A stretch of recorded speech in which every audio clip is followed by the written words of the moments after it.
Pakistan, artificial intelligence, connectivity in the frontiers of development, which is happening in kind collaboration and support from JES.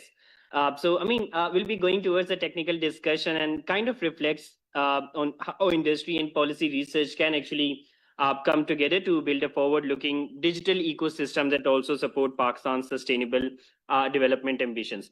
We'll go towards the formal setting the formal objectives of the session. What do we have across the agenda? But before that, let me firstly invite Brigadier Muhammad Yasin, Distinguished Advisor Emeritus at Sustainable Development Policy Institute, for his official welcome remarks. Thank you so much for joining us.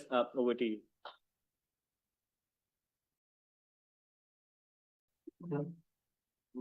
उनका अली उनका mic on करें.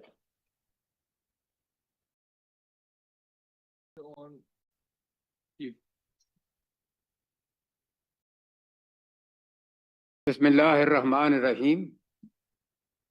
Respected Chair, worthy panelists, and dear participants. On behalf of Sustainable Development Policy Institute, it is an honor for me to welcome you to this policy dialogue on telecommunication and digital future of Pakistan, artificial intelligence, connectivity, and frontiers of development. It's a vital subject that demands foresight, collaboration, decisive policy making, and implementation. Ladies and gentlemen, telecommunications and the ability to connect and communicate are a fundamental part of how societies operate. In today's digital ecosystem, telecommunication is the foundation for business, governments, communities, education, and defense. The landmark deregulation of the sector in the late 1990s opened our markets, encouraged competition, attracted historic levels of investment, and expanded connectivity in the country. The advent of broadband services, particularly after 3G and 4G spectrum allocation, brought millions online, enabled new services, and created unprecedented opportunities for economic participation. But now the world has entered a new era, that is artificial intelligence, combined with next generation connectivity, is shaping how societies learn, communicate, govern, and grow. The convergence of AI and telecom is no longer a distant possibility. It is already transforming economies, and it will define the competitiveness of nations in the years ahead. However, in AI adoption among Muslim majority countries like UAE, Saudi Arabia, Malaysia, and Indonesia, Pakistan is behind in AI adoption. This rapidly changing environment demands that Pakistan must keep pace with the evolution. Although Pakistan has made fair progress in evolving technologies, but we face structural challenges like high taxation, right-of-way bottlenecks, spectrum constraints, network disruptions, economic pressures, and regulatory needs. These issues continue to limit growth, hamper investment, and slow down innovation. We stand at the threshold of immense opportunity.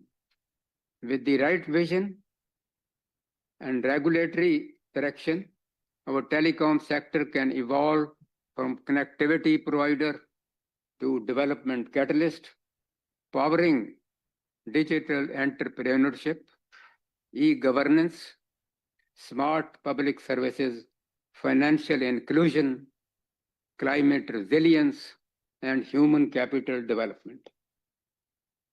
The study group on information technology and telecommunications has been endeavoring from the last 34 years to organize policy dialogues like this to keep pace with evolving technologies. From 1991 to 1993, it worked from the platform of Prime Minister's Committee for Research and Analysis. And in 1993, it has been a part of HDPI. In 1993, Pakistan's telephone density was only 3%. But now we have millions of people on mobile communication, etc. We will present a 114-page report on the current status of policy recommendations that SDPI has been submitting to the relevant stakeholders. Others interested in this subject can download it from SDPI's website. Ladies and gentlemen, the policy dialogue, therefore, is not about technology, it is about Pakistan's economic future, social equity, and national resilience. I am sure this discussion will explore the critical questions like how can Pakistan leverage AI to expand connectivity and inclusion, not just for the connected, but for the underserved and the unconnected. What governance and policy frameworks are required to ensure ethical, secure, and responsible AI adoption? How can we build institutional, technical, and human capabilities for an AI-driven economy? And how can we open access to information, data, digital infrastructure that can be used to strengthen transparency, participation, and sustainable development? The future will not wait. To remain competitive, Pakistan must move from piecemeal reforms, fractured policies, to coherent digital vision, one that is predictable, investment-friendly, implementable, secure, and centered on public good. But the important thing is that implementation must be ensured. I am sure this policy dialogue will result in implementable policy recommendations which we will share with all the relevant stakeholders. I express my deep gratitude to JAS for their invaluable and timely collaboration with SDPI to organize this important policy dialogue. I also thank the SDPI's IT and Telecom team, MIS, advocacy team, the media team, and the administrative unit for their help in organizing this session. I thank you.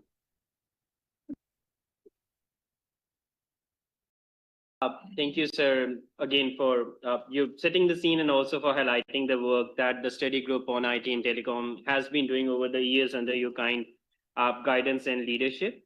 Yes, before, just let me very quickly set the agenda before coming to the formal opening remarks. Today we actually, before coming to the panel discussion and after the opening from the JAS team, we have Professor Yalta with us. He's a professor of economics at Top University of Economics and Technology, and he has traveled all the way from Ankara for this particular session, and he'll also be discussing, he'll also be speaking in a couple of more sessions around the economics. But along with him, we are very pleased to have been joined by Mr. Parvez Iftikhar. He's an international ICT consultant and also one of the very former members of the study group. He has been engaged in this debate since a long time, and I believe most people here know him as well. Mr. Ahmed Kadir, he's a public policy expert and also one of the telecommunication and market expert. We're very pleased to have with us Mr. Bilal Anwar, the CEO of National Disaster Risk Management Fund.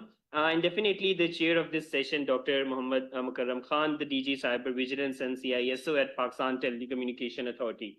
But yes, most importantly, and kind of for setting the scene, we're very pleased to have with us a team from Jazz.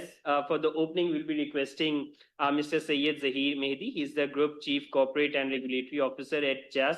But at the same time, very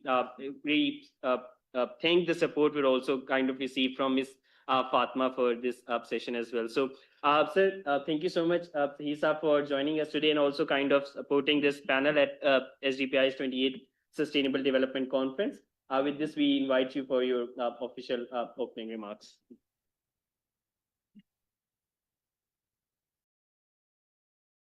Assalamu alaikum. Good morning, all of you. It's a pleasure and an honor to be invited here. Thank you, Brigadier Saab, and SDPI for arranging this event. And Suleri Saab not here, but thanks very much. And Iftikhar Saab and Karam Saab, thank you. I think it's a great dialogue, great discussion we are having today, and we're happy to be part of this discussion.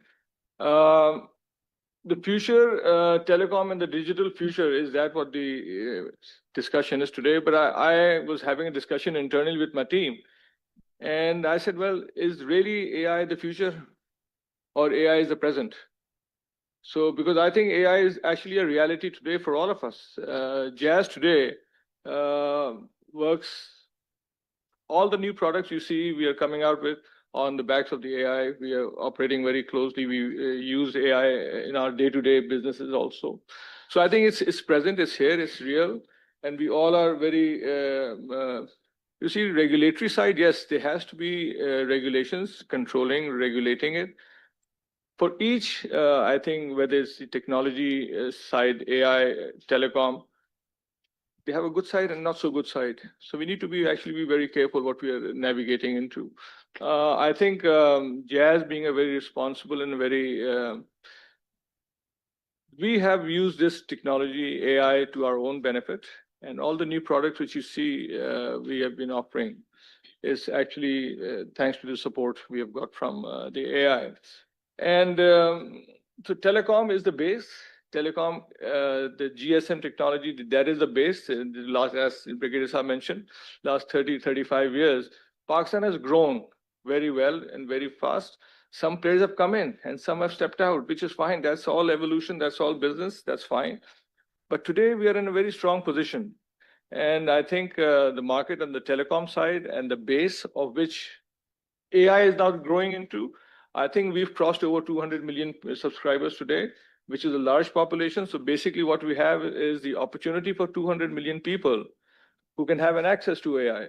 So I think it's not the future, it is today we are talking of.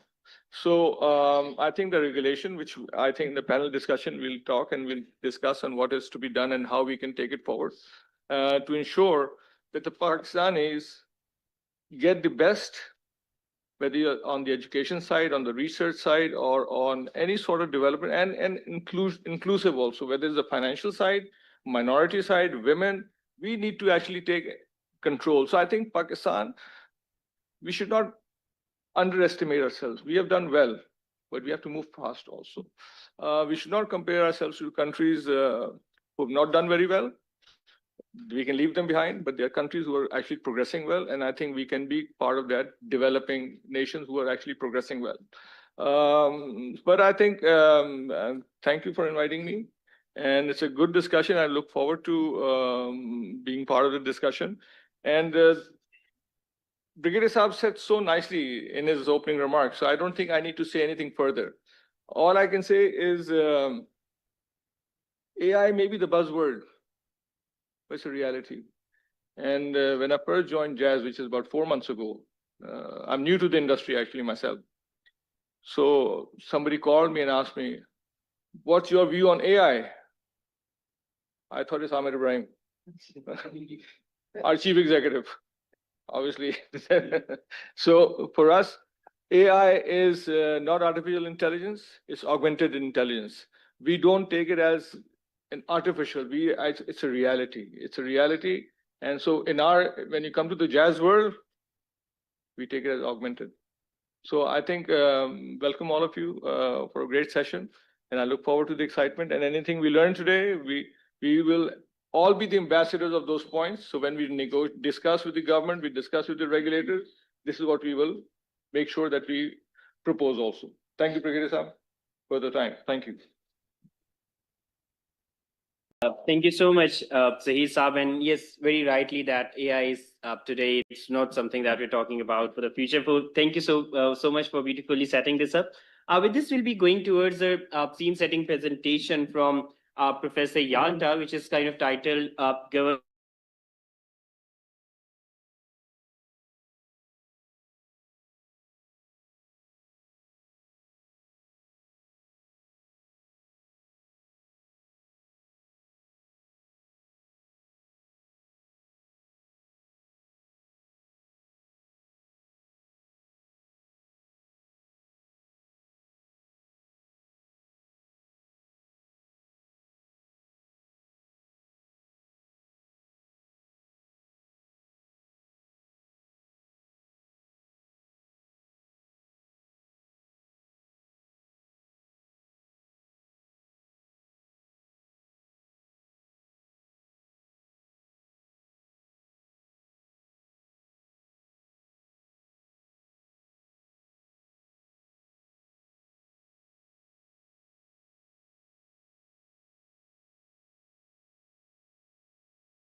certain level.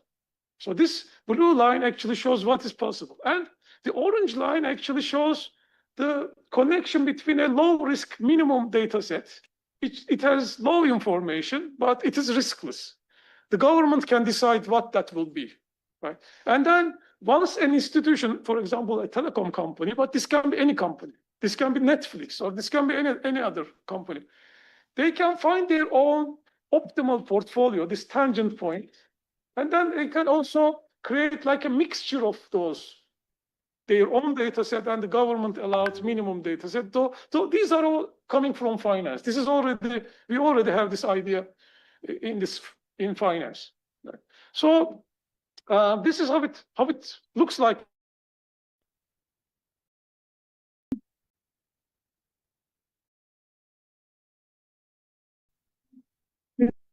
Not every point is acceptable by the society. We cannot just let the AI decide on things by using data which we don't approve, right? So we need to, for example, set a policy risk cap and then let the companies, let the AI companies operate within that limit. So this is how it looks like. So you can say that, okay, this is the adjusted government risk that is allowable. That is the vertical bar. So in this case, the companies have to find the optimal point, but it has to be to the left of the vertical line, not to the right of the line, because that is too much risk, too much exposure, too much privacy issues, or too much unfairness or bias.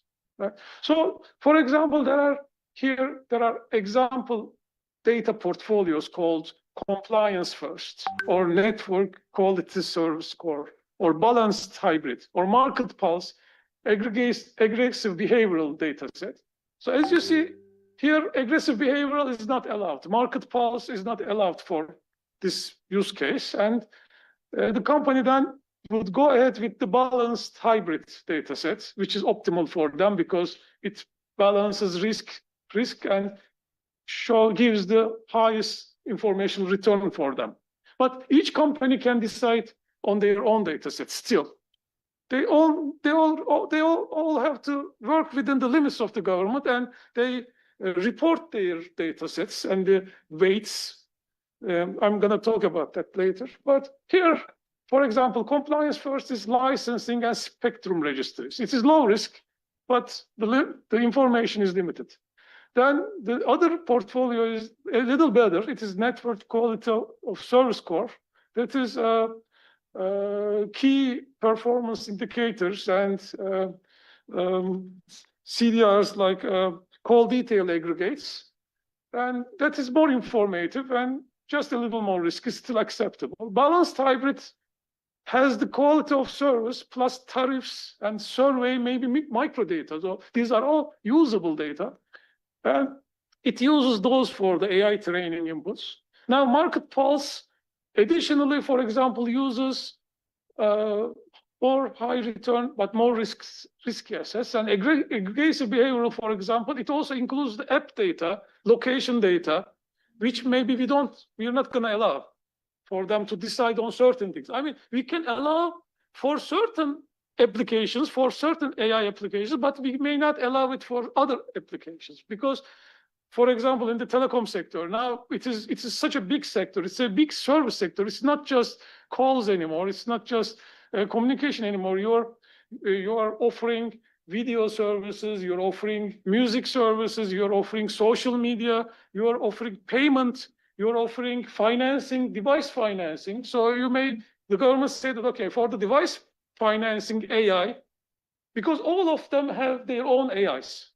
They will have their own AIs, right? So you can, for example, say that, okay, for device financing, you cannot use gender, or you cannot use, okay, this location data because, we want to be fair to everybody, or the opposite. You can just say that, okay, this has more weight, and you will use it to finance like the poorer sectors of the parts of the country. So this is all controllable now because the government has defined these rules. So each portfolio has a category level weight ranges, and it is all documented in a data portfolio statement by the company. They said, okay, for this AI use, we have this portfolio statement. This is our data. These are the weights. and we have calculated the weights, and it is acceptable by the government ranges. Right. So for the Pakistan, for example, now we, as I mentioned, we are combining connectivity with digital services, video, music, social media, mobile money, device finance, and it has to be efficient, fair, and auditable, right? So we have many data sets. We have the data sets which are technical. We have economic data sets, tariffs, affordability metrics. We have social data sets such as surveys, crowdsourced data. These are all included in AI training. So with the portfolio logic and AI training, we can use them in telecom applications for different training, different AIs. We can bundle them for recommendation engines, for example, child-safe portfolio constraints or auditable adverse action reports or traceable inputs. So when I get an output from an AI, it can be a bank application, it can be a credit application, or it can be just the video I am seeing on the screen. Where did it come from? Right? Then I can apply it to the government or the company, and the company can say that, okay, this is your report, as for example, Dr. Yalta. That is called the. Let me go to the next.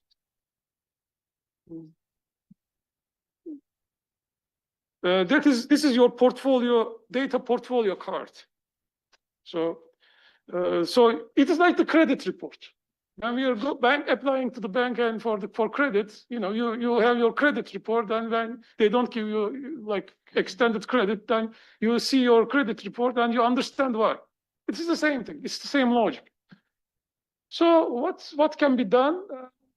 The first step is, of course, the Pakistan Telecom Authority can first start to set these measurable fairness standards, which are all computable, and then the companies will standardize their data portfolios. There will be a common language between the government, the companies, and this is not just telecom, of course. This is every sector. This is how the future for our understanding should be with the AI. It should not be just chaotic adoption.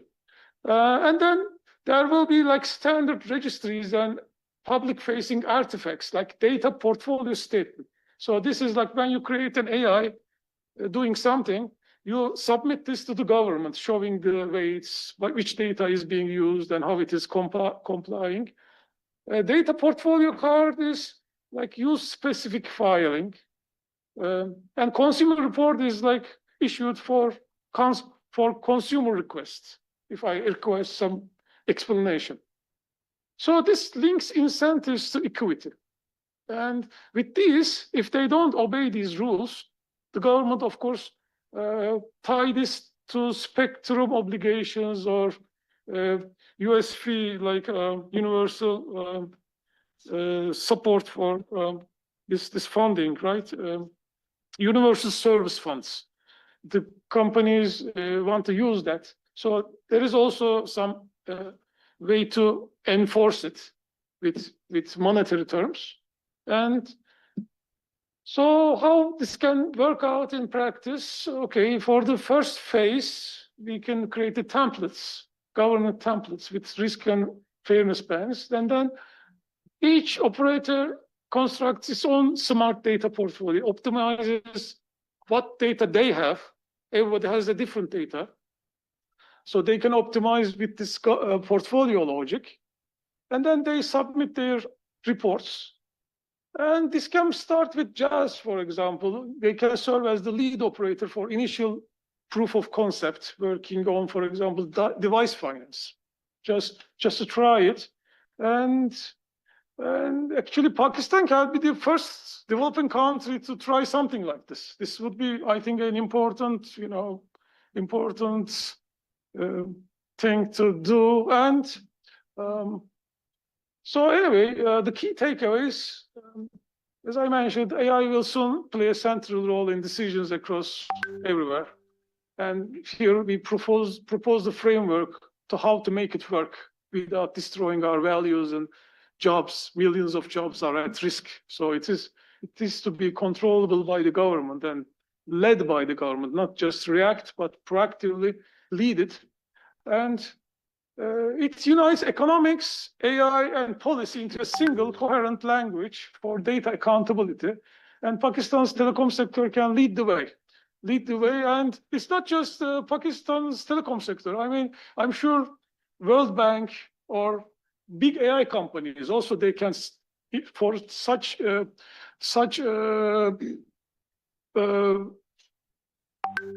pilot programs. For pilot programs, they are happy to support with technical assistance, right? And I mean, we can also, as researchers, we can help it coordinate these things and make it happen. So thank you very much for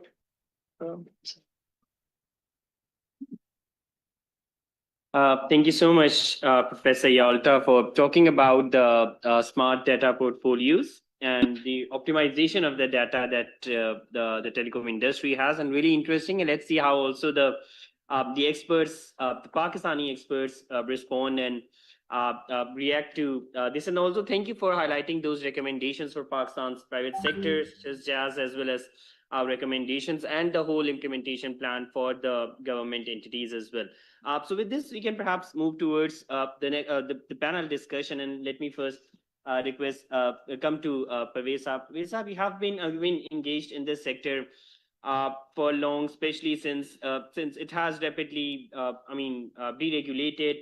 But still there are some challenges that persist. We'll be today talking more about the solutions and taking a more of a forward-looking approach and talking more about the recommendations. But just again, just having those in the backdrop, such as any of the spectrum pricing, some of the network shutdowns that we have been seeing, and also at some point some of the regulatory uncertainties that are there. So perhaps from a technical and a governance perspective, what reforms or innovations do you think are needed to ensure that any AI-driven telecom system operates more efficiently, securely, and more inclusively? So as for the first round, if you could please respond to this, and later we'll come to you again as well. Yeah, especially note your point on inclusivity. Yeah, it should be, AI is no good if it cannot be used inclusively by everybody, and that's what the telecom network ensures. Well, to answer your question, you mentioned what policies or what measures can be done. You mentioned spectrum pricing. I say leave alone spectrum pricing. First of all, where is the spectrum? The first spectrum auction that was held in Pakistan was in 2004, and the next one in 2014. So it took 10 years for another spectrum auction to happen. And the result was, and I think personally I believe that is where we got left behind our other regional peers. We were ahead of everybody else till 2008 approximately. In those days, tele density used to be a big measure, and our tele density was better than anybody else in the region, including India. And but our 3G auction took place at least 6 or 8 years late. Nowadays we talk of 5G auction or the 5G spectrum auction. I was in the Prime Minister's task force in 2021 when we were sitting in meetings and talking about deciding and planning to release to auction 5G spectrum or the spectrum which can be used for 5G as well as 4G. That was November 21. Now, November is very important because in November 24, PTA signed an agreement with a consultant to make the auction possible. And now we are sitting in November 25. So still we are waiting. I don't know what is happening with the spectrum. The other issue is with the fiberization. As you all know, that fiberization is the backbone. Even for mobile, unless the towers are fiberized, the broadband internet doesn't work, which means AI cannot work. So our FTTH, or fiber to the home, is less than 10% house passes, and our fiber to the tower is less than 15%, which is way below the average in the region. And therefore, unless we have, of course, recently the government has made some good progress in the right of way issue. So we must comment on that. But we need drastic policy measures to improve fiberization. We need PPP programs, for example, with catalytic funding from the government.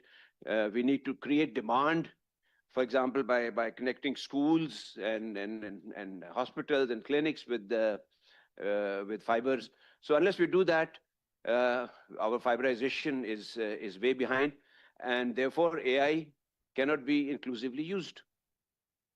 I can go on and on, but I'll just mention one more topic, in which is taxation. Taxation, unfortunately, acts as a barrier to entry. How? Well, let's take the smartphone example. Smartphone is the device which is the most commonly used device to access internet all over the world. And in Pakistan, smartphones up to $200 used to be taxed at ₹20 flat till June 30th June 2024. From 1st July 24, the tax was increased to 18%. Now, if this is how we help poor to come into the world of internet, then I don't know who can help us. Same is the case with usage. Once you come into the world of internet, you want to use the internet. You use smartphone, and for every 100 rupees that you spend, 34.5% goes to the government, 15% to the federal government, and 19.5% to the provincial government in the form of GST. So affordability is a factor as far as inclusivity is concerned. So unless we address these issues, we cannot have AI being used by the common folk in the country. AI apps and usage options are available on the net, but you have to be on the net. You have to be able to use the net in an affordable and a sustainable manner. Thank you, Parvez Saab. Let me also take the points that you have mentioned and come to Qadir Saab. So again, you have been also looking into this sector. So particularly talking about Pakistan's, telecom market has actually transitioned from again, we have seen a rapid expansion to consolidation that also kind of raises some questions about the spectrum allocation efficiency that we talk about. But again, from a competition policy lens, what structural or regulatory interventions do you think could enhance market efficiency, while also kind of preventing the anti-competitive behavior in the spectrum use and the network access that we have very briefly touched upon? So yeah, at this point, if you could touch on this angle. Thank you, Obed. I'd like to, first of all, before I respond to you, I think Brigadier Yassin has been such a pillar in the digital economy. When he was making his opening remarks, I was thinking back to the time I was the number 2 for the Sustainable Development Networking Program. That was an initiative also very closely linked with STPI, and that brought the email to Pakistan in the 90s and then moved on to making a policy framework for data liberalization and opening up the market for internet services. And I was also struck by the fact that there's a 114-page policy recommendation report, encapsulating 34 years of progress that Pakistan has made. So that should be very interesting. But not having the benefit of seeing that report, some of the things I might say might be repetitive. I think one of the key points that affects competition in Pakistan, I think Parvez Saab said it rightly, you need to have some sort of spectrum that you need to auction to the market players. So you need to open up the market. If you have an essential facility that we'll call spectrum, then you can have market players come in. I think taxation is also one of the key barriers to entry. I think that's a very competition-centric phrase that Parvez Saab used, but I totally endorse it. You need to look at the finances or the financial nuances of how to encourage entry into the market and what are the facilities that you provide them. In terms of, Mehdi Saab also mentioned about artificial versus augmented intelligence. I actually support the term augmented intelligence because it should actually be of benefit to the consumer. But today, I think one of the issues that we're seeing from a major regulatory challenge pertains to what is, and I think Professor Yalta also mentioned this, what is the bias that comes into AI services? And is it the role of a competition regulator to intervene there, or is it some other entity that should look at these aspects of market usage, availability of a service, and the kind of output it gives? Now, AI has been touted as a game changer, paradigm shift. Sorry to use these cliches. I don't like using them, but I'm quoting what's generally said. But I think one of the issues that we do notice now is AI is causing a lot of job losses. I believe Amazon is in the process of laying off 30,000 people over the next year and a half. NVIDIA, the company that makes AI chips, is also in the process of downsizing its workforce. So for a country like Pakistan, where employment and job creation are, at least in the top 5 list of priority issues, how can AI actually support creation of jobs and not result in the deletion of jobs or the deletion of meaningful employment and a loss of social cohesion? Because one of the issues that we notice with AI and social media is the political process, the participatory process, the economic inclusion process, the marginalization of minorities, the issues pertaining to us versus them. These tend to get magnified, these tend to get hijacked, and these tend to get manipulated for a rather deleterious effect in society.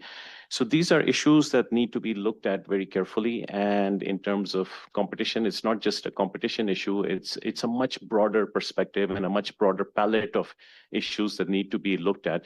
And my final recommendation here is, one entity, or it requires a whole of government, and it requires a whole of civil society, and it requires a whole of academia, and it requires a across the board support, interaction. And this is, I think, what Parvez Saab also mentioned, inclusivity. I think whatever policy recommendations have to be made need to take the much broader perspective than the people who are sitting at this table. We are all experts in our field, but we need to look at AI for who, connectivity for who, mobile telecom services for who, and data privacy and protection for what benefit. I think one other barrier to entry, Parvez Saab, to support your taxation thing is, unless Pakistan puts into place very quickly a personal data protection framework, that's going to act as a severe barrier to entry, because no international company or multinational or any entity will want to operate in Pakistan which does not protect personal data. Thank you. Thank you, Amit Kadir Saab. So, yeah, very rightly highlighted the points around the market in competition and the response to the challenge that you mentioned.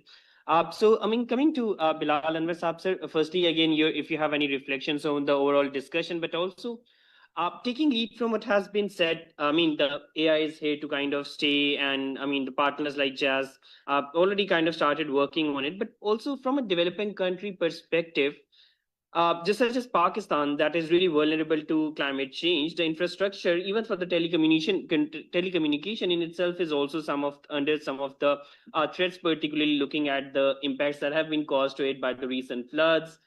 So, I mean, and given your expertise and the work that NDRMF has done, can you, shed some light on how we can, or what are some of the potential ways through which we can kind of make the telecommunication infrastructure perhaps more climate resilient as well? So yes, over to you, sir. Thank you. Yeah, thank you very much. Thank you, Abed. Well, when I first received the invitation, actually, this put me in some kind of a wandering mode, that why a development professional or person who has actually invested his years into climate change, science and the policy has to do with the data, digitalization, AI, and particularly in the telecom sector. But then, when I gathered my breath and read to the last part of the title, there was a development, and that become very easily relatable. So thank you very much for that, actually. And so a couple of things, you kind of invited me to give me my reflections first on the discussion which is happening, which is extremely informative, insightful. And secondly, I would come to that, which is going to be largely in the climate change, and especially within the climate change, the climate risks, and how the digitalization in the climate risk kind of policy actions can be extremely helpful. First of all, I think one thing, it might sound like a kind of a little provocative and a bold statement, but I think it should be kind of poured out. I think we need to understand what is the AI. It has the evolution of AI. It hasn't happened, over a night. It's an evolutionary process, and this is an extension of a long drive, which is happening as part of the DeFi or decentralization. It's an extension of decentralization. The decentralization is antithesis of regulation. I think this need to be kept very, very sharply, very, very tightly into our heads. The AI could not have had happened if the decentralization science, evolution, the breakthroughs were not there in the very first place. So I think any kind of intention, and I thank Professor Yalta for highlighting those very interesting insights, the kind of the risks which are associated and to our knowledge. But I think any attempt, any desire for regulation is going to be spiraling into very, very quickly into an over-regulation. I think we need to understand three very basic concepts in the data science. It's a data management, it's a data monitoring. The third one is data policing. How do you create the differences, distinctions between in the regulation? Are we in the realm of the management, or we have actually stepped into the realm of monitoring, or we have actually overstepped into the realm of policing? I heard very, very interestingly, Professor, your points about the optimization and remarkable work you actually have done. Who is going to design? Who is going to decide? What is optimization? You again need the data for the optimization.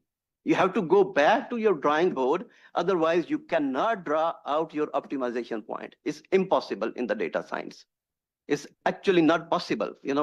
No matter how desireful we are in this kind of endeavor.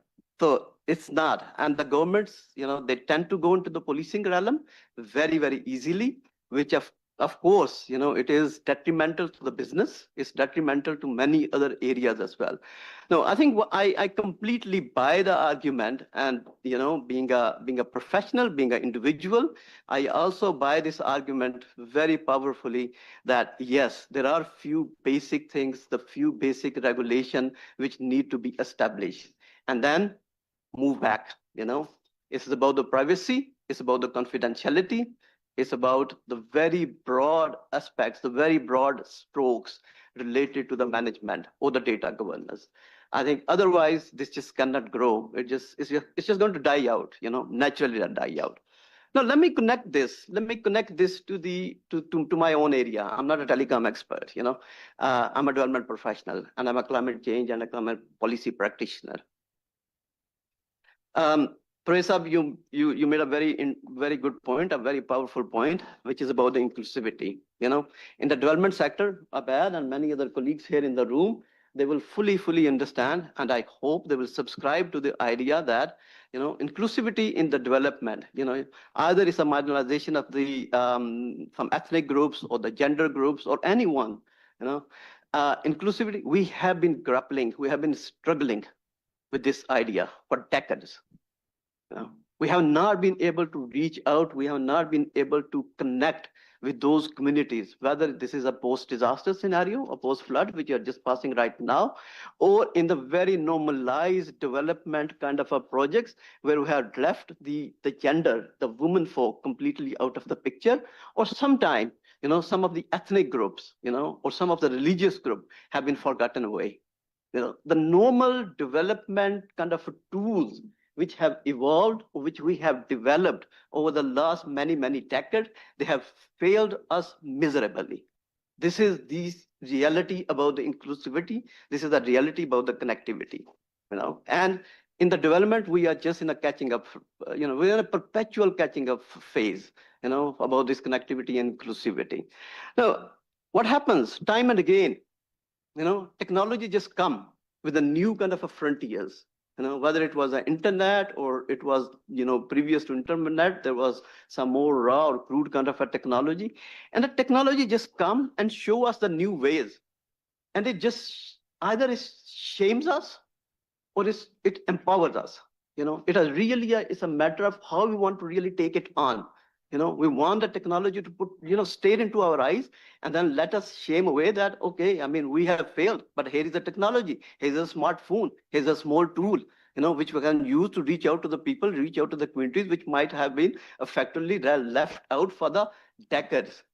I think this is some kind of a sentiment which I'm seeing for the AI as well. Instead of using it for our empowerment, we are trying extremely hard to use it to shame us once more time.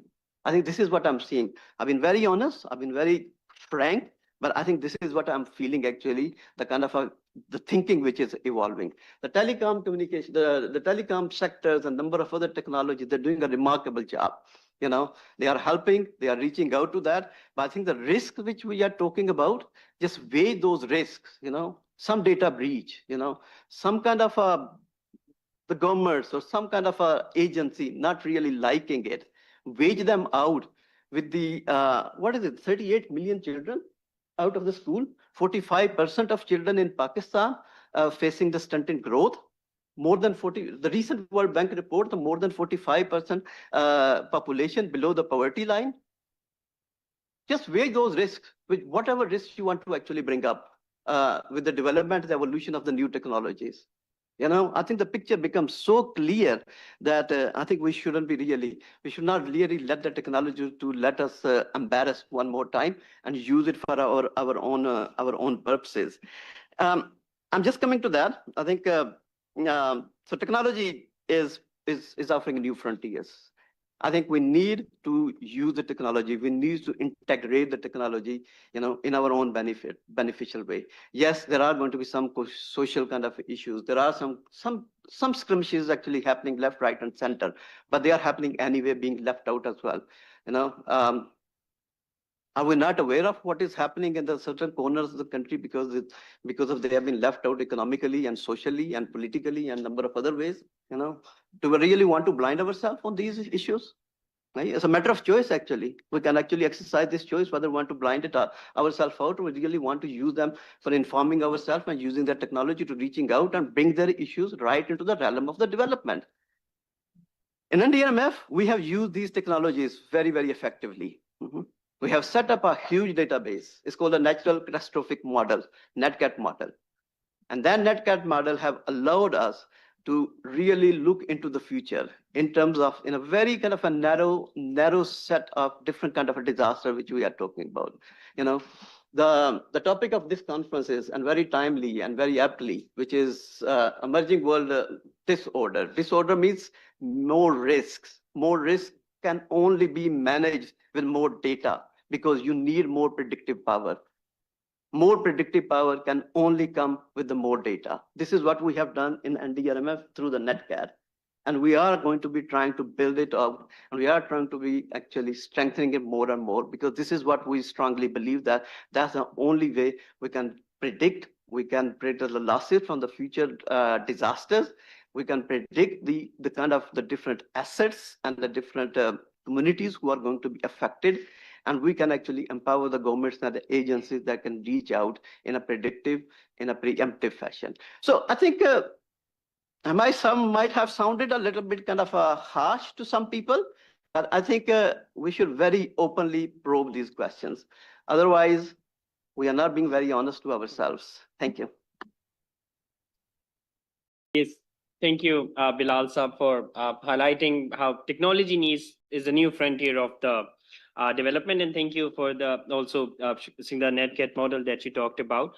So yeah, that's very relevant, and perhaps I'll also try to link the next round of questions with also the key interventions that you mentioned. So coming back to Parvez Saab, okay, before that, let me also mention Ms. Zeba Gul was supposed to be with, but there was a very unfortunate incident in the morning. She couldn't join us. So perhaps I'll also kind of share part of the question that she was also to respond. So Pakistan's looking into Pakistan's evolving telecom and the digital ecosystem, if you could also kind of highlight what key innovations or partnerships that you see would be really extremely critical for enhancing the service delivery, the data management we have been talking about, and also digital security, perhaps I should term that, within the telecom industry of Pakistan? And lastly, if you have any recommendations for to take forward for this platform, over to you, Parvez.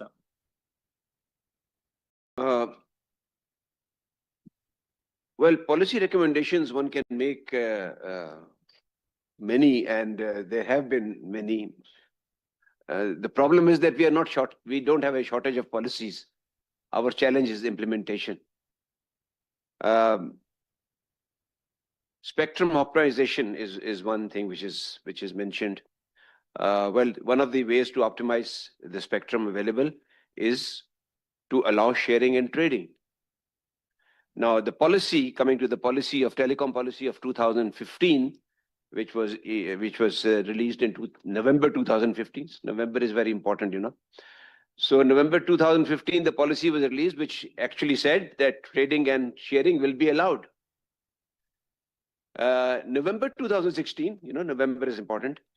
1 year later, PTA issued a consultation paper, which had all the details in it, even the forms that the operator has to fill in, you know, in order to share spectrum.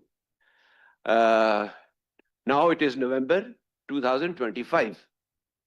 So nothing has happened. As far as inclusivity of rural areas is concerned, well, we need to have innovation there also. We need to be more aggressive. There is a USF, yes, it is doing a good job, but maybe we need to reform USF as well, and we need to come up with changes in the policy, which should be the result of the lessons that have been learned over these years. So there are a lot of lessons which have been learned, and I think those can be put into use, and we can have a better performing USF in the future.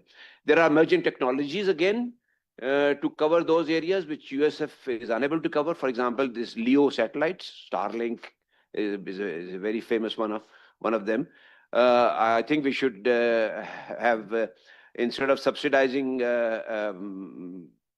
mobile network there, which would be very, very difficult to reach, first of all, because of the backhaul, long backhaul, we can have LEO satellite subsidized solutions for those areas which are inaccessible. We can have small, maybe in the regulation, allow small local telecom operators who are only delivering service within their village. Right now, that is not possible. So there are so many things which can be done. But I would say again, if we just implement the policies that we have and bring things in action and not take too long. Spectrum auction, I don't know what is, maybe sir, you know better what is holding on. Previously, the last excuse was that there were PTCL and Telenor merger was being awaited. I don't know what is it now, but things get delayed and delayed and delayed, and that's why a lot of things don't move and we cannot progress. Thank you. Thank you, Parvez Saab. And I think just my coming back to Qadir Saab for my second last question.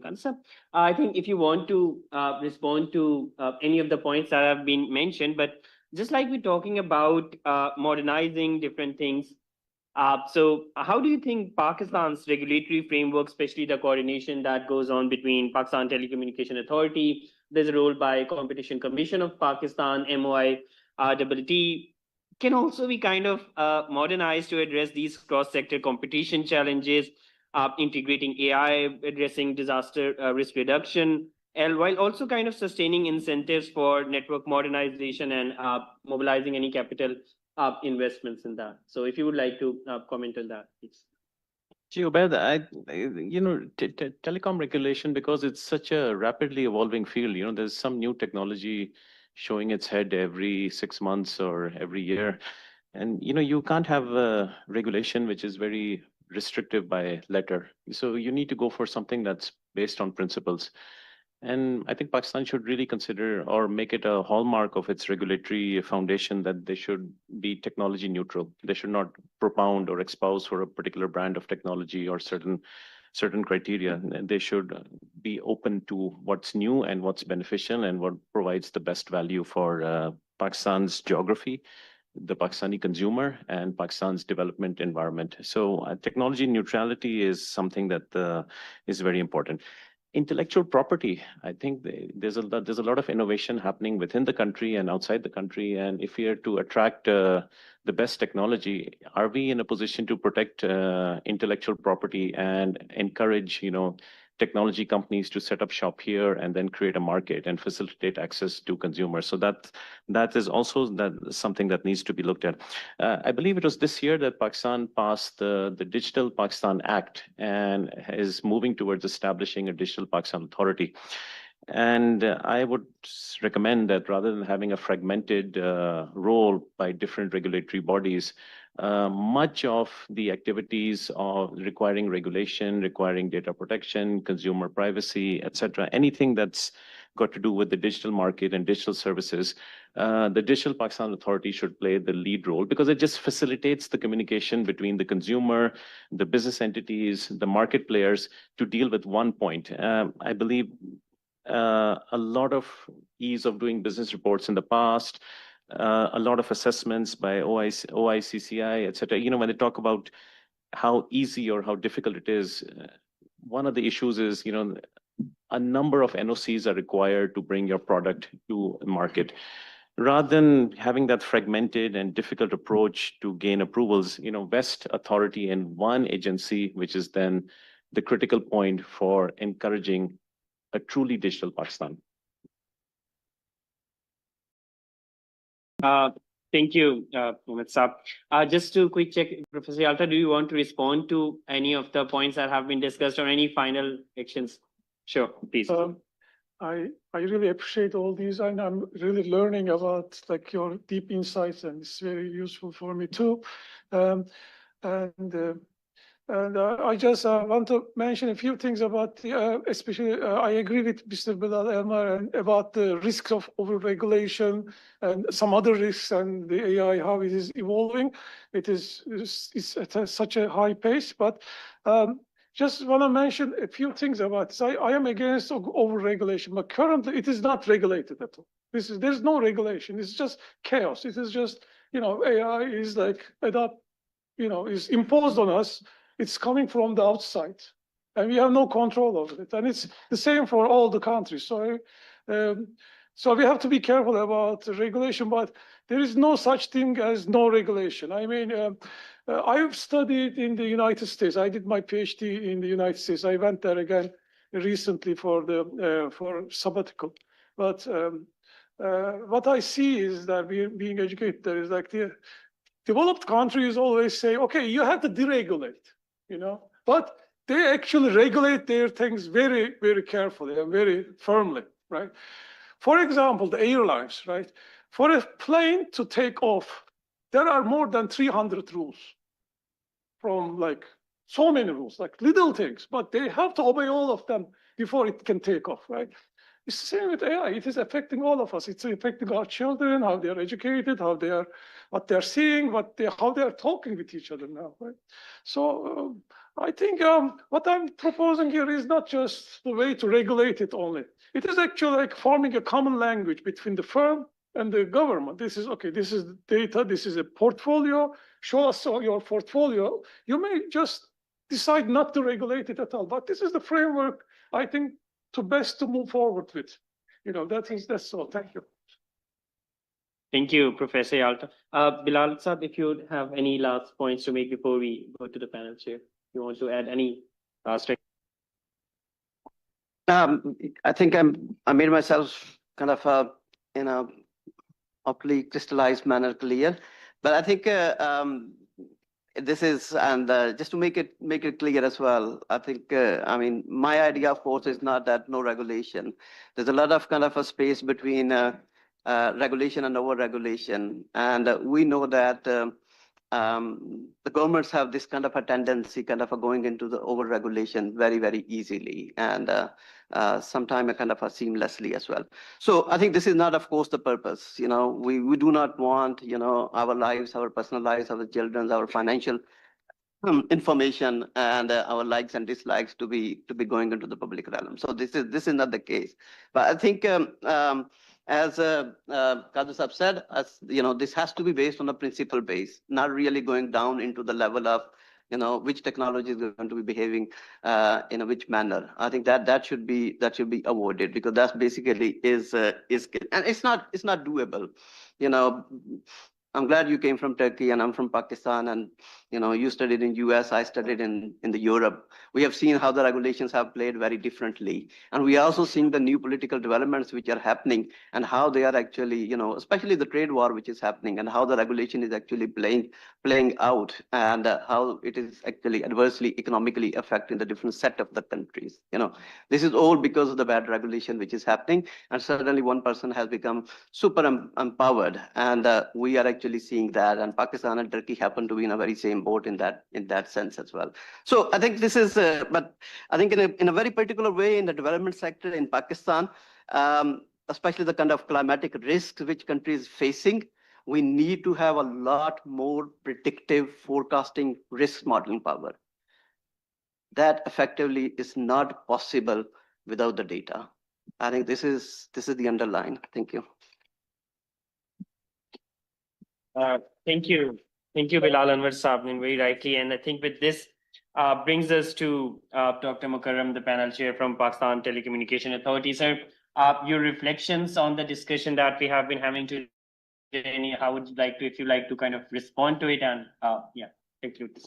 Yeah, thank you very much. First of all, I'm really grateful to you for calling me here.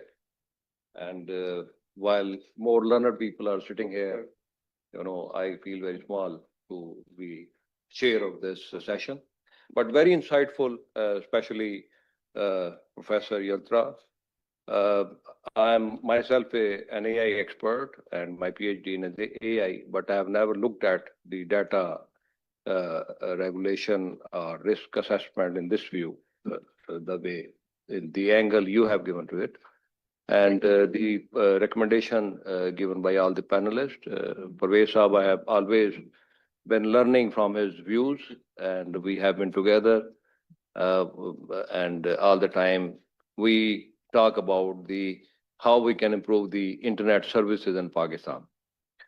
Before I come to the point, I want that we should zoom out at the international level. Disruptive technology like ChatGPT and LLMs, it has really brought a revolution in the world. And a report says there's a reduction of 30% jobs because of the AI, but there's 70% improvement in the efficiency because of the AI in the world. And the next, step we are moving towards is the metaverse. Though we do not believe everything being said by Mark Zuckerberg, but as per him, in 3 to 5 years, we are not going to hold mobiles in our hand. We are going to wear the glasses like this with AR and VR technology. And we would be doing everything which we are doing with the mobile presently. And the way smartphone brought a revolution in the world, this metaverse is going to bring a revolution in whole the world. And we would be a few things which I collected from his speech is, say, for example, I would be looking at Qadir Saab, and it would reflect his name, his profile, and everything. And maybe if I have trained my AI well, his touching points, and if I'm a salesman, how I need to start my conversation with him and something like this.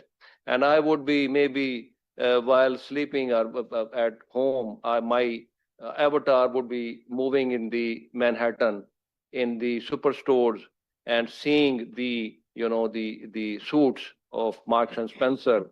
And I would be feeling the touch of the fabric. I would be seeing the color. I would be even be smelling the scent of the perfumes over there, and using my Bitcoin, cryptocurrency, maybe CBDC or stable coin, and whatever the case may be, I would be making the payment. And they have set target of 24 hours. 24 hours, the things would be delivered to me. And this cannot happen without the AI. And this is where we are heading toward this. Now, a bit lower in the canvas at the national level, we have National Digital Policy Act, Digital Nation Act, and we have a PDA, Pakistan Digital Authority, coming up. And it has three pillars. One is digital society, digital governance, and digital payment economy. So with this, in fact, we would be the whole thing, the complete canvas would be changed in 3 to 5 years from now. In Pakistan, we are launching a super app, just like WeChat, and all the payments, government payment, banking application, everything would be inside that app. And every person, maybe in the rural area or something like this, he would be using those apps, and all the government services and everything would be with the help of that. And all the organization like NADRA, PTA, and other government offices, they would be connected on a data exchange layer, and the data would be interchanging with each other, and all the application would be making use of that data, and you would be getting the result out of that. So the things is going to be transformed very quickly in next 3 to 5 years. But are we ready to do that in Pakistan? It's a question. As Parvez Saab has said, and you have said, that we have very low fiberization. There are challenges in the country. The internet is not stable. When we start using WhatsApp, there's this circle on top, and it says connecting. And our homes are not connected with the fiber. Meta says that they have set down certain standards for metaverse to be adopted in the world, with a certain amount of latency and bandwidth and everything. They say it should be Wi-Fi 7 in the buildings, and minimum 5G connectivity, maybe through satellite or through the telecom operators. And if we see we don't no more have the dialing phone in our homes, and we use mobile phones, that era has gone. And now we are in a smartphone era. And in that also, the telecom operator, they are not making revenue with the trunk calls. It is by selling the bandwidth that they're making revenue. They used to think it's a challenge when the internet is going to come, when the WhatsApp would be there, how Jazz is going to survive, because there won't be any revenue with the calling. But now they have adjusted their airlines according to the wind, and now they are making money by using by making use of the internet, or by selling the bandwidth. So same way, as I said, 30% job has gone with this disruptive technology in the AI, and people are scared what's going to happen. But I think if we adjust our airline correctly, we can make much use of it. Every calamity has opportunities. I would second Bilal Saab when he says that we are having 45% poverty rate in the country. But maybe that is also a game changer. And our technical people, our population, which is already making use of the technology and internet to earn it, to turn it into the money. Those 45% can make use of this metaverse world and this AI world to make revenue and generate revenue for the country. So the government target is $25 billion export in 2 to 3 years from now. Even if we touch 50% of that, I think it's going to bring a great revolution to the country. And all credit goes to the IT industry. And IT industry cannot work without the a very strong infrastructure, which we telecom sector has to provide. Around 85 to 90% complete IT structure in the country is dependent on the telecom operators. The services we provide to our freelancers, our call centers, our software houses. Recently, a person named Rehan, his application his company has been bought for $1.7 billion. So if one company can be sold in this amount, and we have, say, for example, tens or hundreds of such companies, then this revenue can change the fate of country. So there's one small island, and one person in that, he registered a domain with the name of .tv. And that domain was bought by big companies for many billions of dollars. And when that billions of dollars came to that island, whole of the island, it turned into a very advanced city. So I think there's an opportunity, but we need to adjust, as I said, we need to adjust our airlines, but we are not very far behind. We are already working on this. All our telecom operator, alhamdulillah, they are making use of AI. We have web management system. It's normally called Shark because we use it for blocking the internet. But we have with that big data analytics built into that. It provides a feedback to the operators, which are the social media applications are being used in the country and what the people are interested in, so that they can adjust their businesses accordingly. So we are already making getting the oil out of this, and we are already getting the gold out of this hay of data. Then all the telecom operator, they have deployed the chatbots, which use LLM. PTA itself has built one chatbot as part of a complaint management system, and it uses the LLM and conversate with the complainant, and we are using it. So what we're saying that we are already using AI, and we are on a right track. But what we need to do is basically to build the enabler. Enabler is the infrastructure. Till the time there's not a strong infrastructure to enable the metaverse or LLMs or these technologies into the country, we are not going to make full use of it. We are already working on that. We have a project at PTA, Iftikhar Saab is associated with that. It is called Resilient Internet of Pakistan.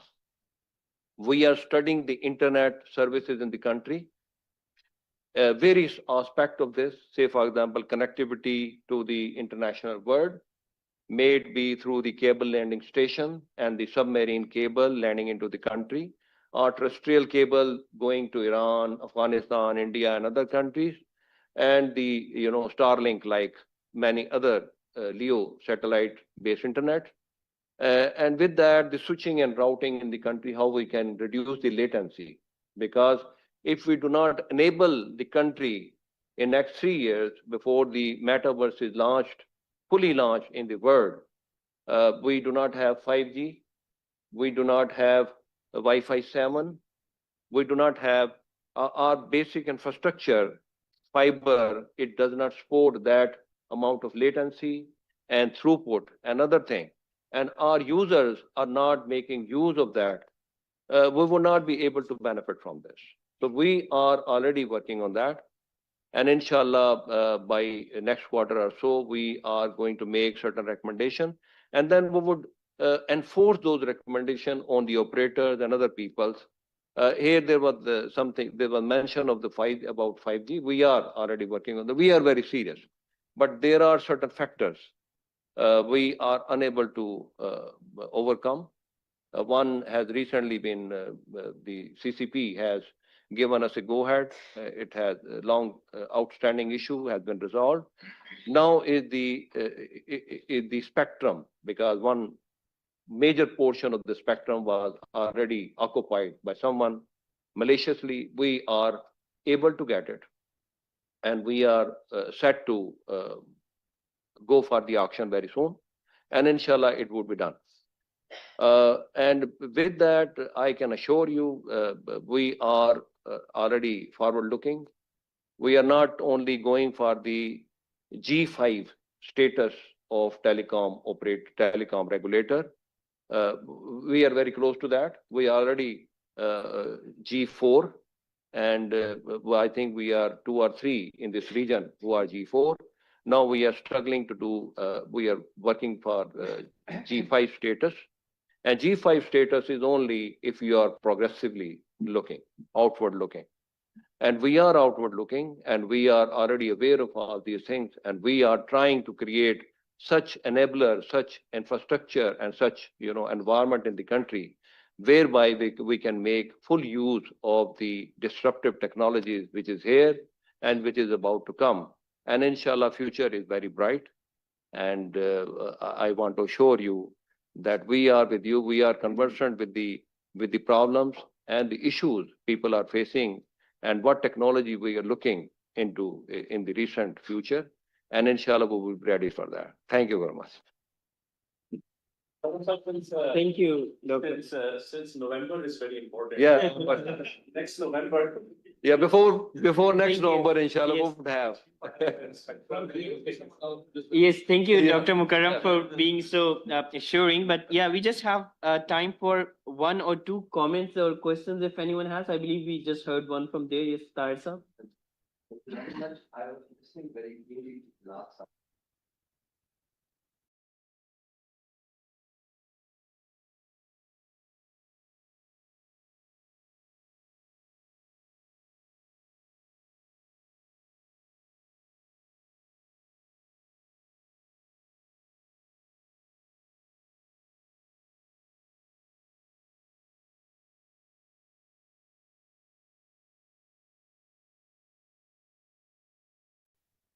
their system is going to be weaponized. And they're doing it. Autonomous weapons and the AI-driven procedure drone, submarine drone launched by Russia that can bring tsunami and all that. So the internet would be splintered very soon. Not very far away, in 2-3 years. How can we avoid that draconian regulations that come? Because now you need to, you cannot control the channel now. You need to control the whole consumer base on that. If it's a splinter. So the regulation, the laws, that will be very bad for the development of the industry and all that.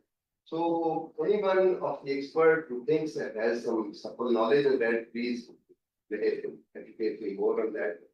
Thank you. Thank you. Sure. Thank you, Tahir Saab. Do we have any question? I'll just kind of combine all of them and then let the analyst respond. Please, go ahead. The adoption of artificial intelligence for a country like Pakistan, more likely that these would be used for surveillance and for data watching observation. It's also something that is also being documented. It's already happening in Pakistan. Digital Rights Foundation and several activists have also highlighted this. We've also seen an affront, several attacks on media houses, on the freedom of the press. This is something that we have to be very, very careful of because we want connectivity. We work in education.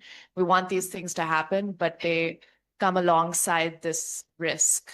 And there is very little government will to actually address them. So, thank you. If any of our panelists would like to respond to these 2 points, please go ahead. Would you like to?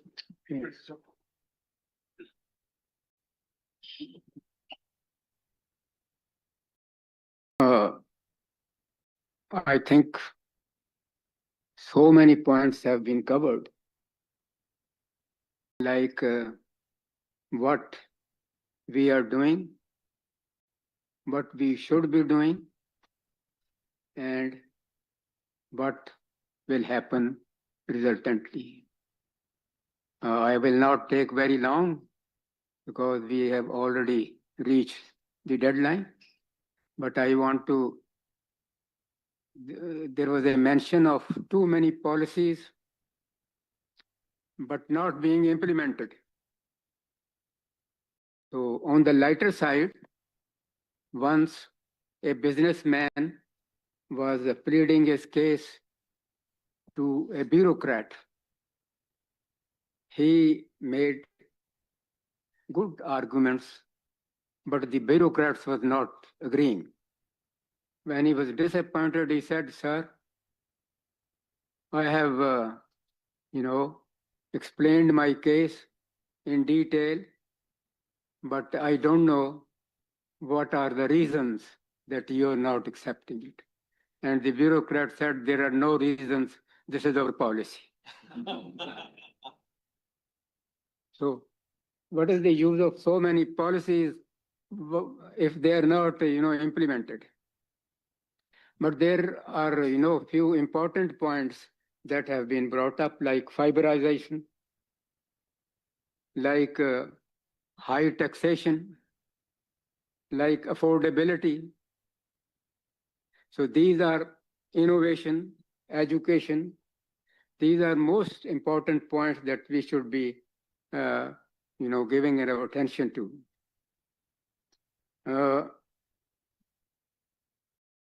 There was a mention of, the jobs will be displaced, many jobs will be displaced. But fortunately, there will be many jobs that will survive, like empathy, you see. AI will not be able to be empathetic, and so many other things.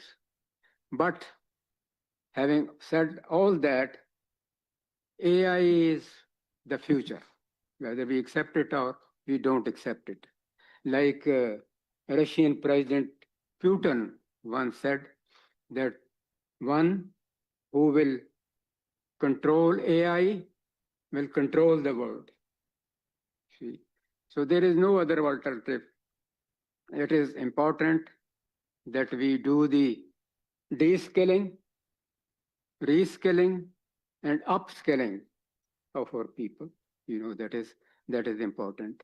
And finally, to close it, let me quote Dr. Ataur Rahman.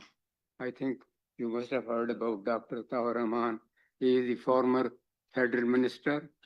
He is the UNESCO Science Laureate and founding chairman of Higher Education Commission. And I quote, "For Pakistan, the lesson is unmistakable. Delay is defeat. The AI revolution will not wait for any nation to catch up. The window for entry is narrow, but open. By investing in quality education, research, digital infrastructure, and innovation, Pakistan can transform this moment of upheaval with an opportunity for national renewal." I unquote. Finally, I will thank the panelists. I will thank the chair, Dr. Mukarram Khan. I will thank the panelist, Professor Talha, our friend Iftikhar, Zahir Saab, Kader Saab, Bilal Saab. And what we have discussed, we will frame policy and planning recommendations that we will forward to the relevant stakeholders, policymakers, chairperson of the IT committees in the National Assembly and the Senate, and all those in defense establishment. And I would also request my team to share those recommendations with the panelists. So once again, I sincerely thank you all for attending this very important session. Thank you. God bless you. Thank you. Thank you, Brigadier Yasin. And we just have a few announcements and just final vote of thanks from Dr. Zainab Naeem. So yeah, and also kind of the launch of. I think after Brigadier Saab, I shouldn't be saying anything, but just announcing the trainings. And also I'm thankful to Jazz for supporting this very inclusive panel, because inclusive and interesting panel. The reason is that digital divide is now essentially a development divide, and also because we know that we are facing a crisis, the climate crisis also there, and integrating AI, integrating digitalization is extremely important for improving the early warning systems, and for that I'm sure Bilas must have shed light on that. We are formally closing the session, and I'm also thankful to Brigadier Yasin Saab for heading the study IT group at SDPI. It is under his leadership that we are able to discuss AI and digital divide, and also grateful to Pervez Iftikhar Saab and Dr. Mukarram and all other advisors to the study group who are taking this forward and have been trying so hard to present, rather to integrate the policy recommendations that we receive as part of the discussions on such related titles.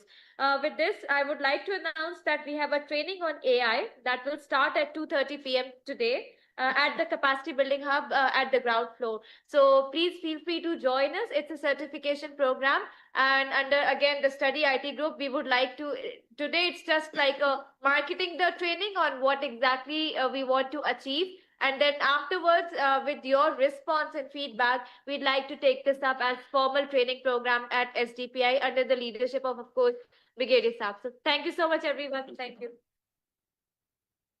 You can please join for a group photo. If the speakers can please join us at the front. It's going your way.